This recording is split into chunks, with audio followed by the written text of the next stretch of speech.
Hi, Senator David Perdue. Good morning, Senator. How are you? I'm great, Hugh. Hope you are. I am. I hope you had a great Christmas and your family is healthy and together. Absolutely. We're in the fight. We're in a 125 bus tour right now. 125 stop bus tour around Georgia. I'm headed to one right now in South Georgia. So we're fully working this week to make sure we get our vote out. If we do that, I think we'll hold the line against this absolutely ridiculous Democratic onslaught. Run through the tape, Senator. I know you will, but there are 2 million people who have already voted early. But I've been telling, I got 13 affiliates, lucky 13 in Georgia. I want everybody to vote early, and I think that's your message as well. Absolutely. I mean, this is the week. You never know what the weather's going to be next week. We only have Tuesday next week, so you've got to get out and vote before Thursday. And we're just telling everybody in the state you can't take a chance not voting. That's the one thing that we have to do. About 20% of the vote in November came in on Election Day, and it's a high-risk role, so we've got to get our vote out this week. Now, Senator, I've been looking at the numbers. I was talking to your buddy Georgia Joe up in Dalton, where he's on every talk show in Georgia, I know, but he calls me just always to fill me in. You've had 2 million people vote, including 64,000 people who didn't vote in November. Is that a good number or a bad number for the good guys? Well, right now it's about even. I mean, we're encouraged by that, frankly. There's a lot of young people voting, and surprisingly, for some, although we're not too surprised by it, a lot of those are coming our way. Look, people have awakened to how dramatically outrageous this agenda is the Democrats are trying to perpetrate. It's dangerous. It's totally out of line with most people in Georgia, and they just, they weren't totally aware of it before. So we think that people are becoming aware of just how radical these two candidates are that Kelly Loeffler and I are running against. I got one that has a China scandal going. I mean, this is a very serious issue, and the other guy has been extremely liberal on all the issues, from defunding the police to he said you can't be in the military and serve God, for goodness sake. Now, Senator, I've covered all this very, very closely. I do believe that John Ossoff, your opponent, and Kelly Loeffler's opponent, Reverend Warnock, are the most radical mainstream party nominees ever in my lifetime. I think they are farther to the left of any other mainstream party's nominee for the United States Senate. And so it should be easy for Georgia, but I want to hone in, because you're on armed services, on what the difference is if the Senate remains Republican with you as chairman of the Sea Power Subcommittee, or if the Democrats take over the Senate. What happens to the armed services of America in that scenario? Well, we never get to 355 ships, but it's bigger than that. I mean, you've been a great champion of this for a long time, but here's the reality. Under Barack Obama and Joe Biden, they cut military spending by 25% during those 8 years, at a very time when China was building dramatically. If we do that again, and that's what Biden is headed for, he said it publicly, if they cut our military again, which they will do, they have to fund some of these other spending agendas that they have.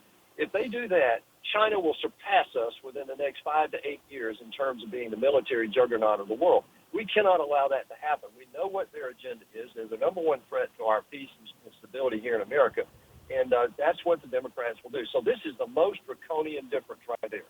I think it is. I think people ought to understand it's between a fully funded military and a dramatically reduced military. And in Georgia, that matters, Senator. I was not even aware. I do try and cover the Navy extensively. I didn't know you had a big submarine base in Georgia. I did not know until this election that submarines depend upon the Peach State. Well, they really do. There are two of these ballistic missile nuclear submarine bases, one in Washington, one in Georgia. We're very proud of our military establishment in Georgia. My opponent wants to cut two bases in Georgia, which would mean about 26,000 jobs. But more importantly, if we cut the military overall, we will not be able to stand up to our national defense strategy, and that is standing up to China. Building ships, it sounds romantic and all that. It's not. This is business. This is stuff that we have to do to stand up to the Chinese. If we don't do that, we will go further and further behind, not only in readiness, but in the ability to project power in Asia. You know, it was they had to send a message to the Iranian mullahs last week. The United States Navy did, under the direction of President Trump. So they sent the USS Georgia to the Arabian Gulf, and it surfaced. We never surfaced the boomers, and we did, because the Georgia sent a message to Tehran: do not mess around with the United States next week. Well, that message has been sent to Iran over and over, but this is the other thing that would change the foreign policy, let alone cutting the military, Hugh. They would change and revert back to the Obama strategy for foreign policy, which we know was a disaster. They would reinstate the JCPOA, which is the Iran nuclear deal, gives them a pathway to a nuclear bomb. It is an absolute pacifist way to go, and it's very dangerous for that region. Look at the peace deals that have just been accomplished with Israel, with Sudan, Morocco, Bahrain, and UAE. Those are all strong messages to Iran. That, and the other one is you send the boomer in there and remind them, we can still project power. Thank you very much. And the Georgia has all those tomahawks on it. So, Senator, I want to close by talking about COVID relief. The president signed the bill yesterday. I know you were urging him to do so. You helped lead Georgia on its recovery with the first virus relief bill. Now the new one is here. What difference does that make for Georgia voters? Well, I think it's an impactful, effort. But the main thing right now, Hugh, is it's impactful for the people of Georgia. They need it. I mean, we saved 1.5 million jobs in the first round of CARES. We brought $47 billion to the state.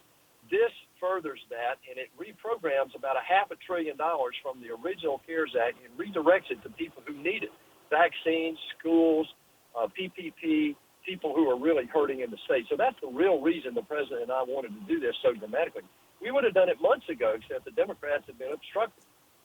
Now, Senator, I want to close by talking about Jon Ossoff, who you're running against. He's 33 years old. When I was 33, I had put 5 years into the Reagan administration, and nobody even asked my opinion. I had jobs to do, and I carried briefcases, and I learned from Ed Meese and Bill Smith and Ronald Reagan and Fred Filling, but nobody cared what I thought because I hadn't done anything.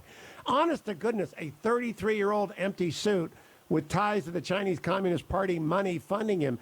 How is this even possible? I understand Raphael Warnock has got the emotional support of the black community in Atlanta, but I do not understand Jon Ossoff having anybody vote for him. Well, it shows the Democratic agenda. I mean, what they've done is they've picked two actors. Neither one of these are qualified to be in the United States Senate. They don't have any life work. They don't have real experience. Look, Jon Ossoff in his career has only really done one thing. He calls himself a documentary journalist. His biggest client in the last 9 years in a business that his daddy bought for him was Al Jazeera, the spokespeople for terrorists and ISIS. And then in the last 2 years, this just shows bad judgment, and it's a real dangerous thing on the back of the Swalwell scandal and also the Hunter Biden scandal. It shows what China is doing. They're finding these young, impressionable liberals, and they're developing strong relationships with them. This is the scandal that I think is out there that Ossoff has not come clean on. For 2 years, he worked for them, and he hid it. He got caught, and then he lied about it. So these are very dangerous things that are being exposed right now. And Jon Ossoff has really not answered any of those. But it goes bigger than that. Like you said, he's really got no life experience to bring. He's a career politician wannabe. He ran in 2017 against Karen Handel and lost in the House.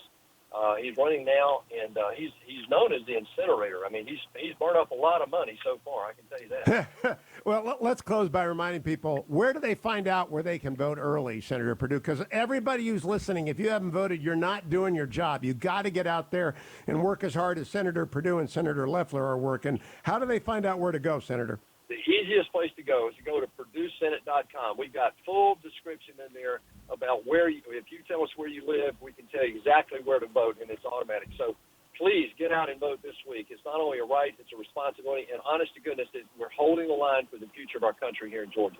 Everything depends on it, Senator. Safe travel today. That's a lot of bus stops.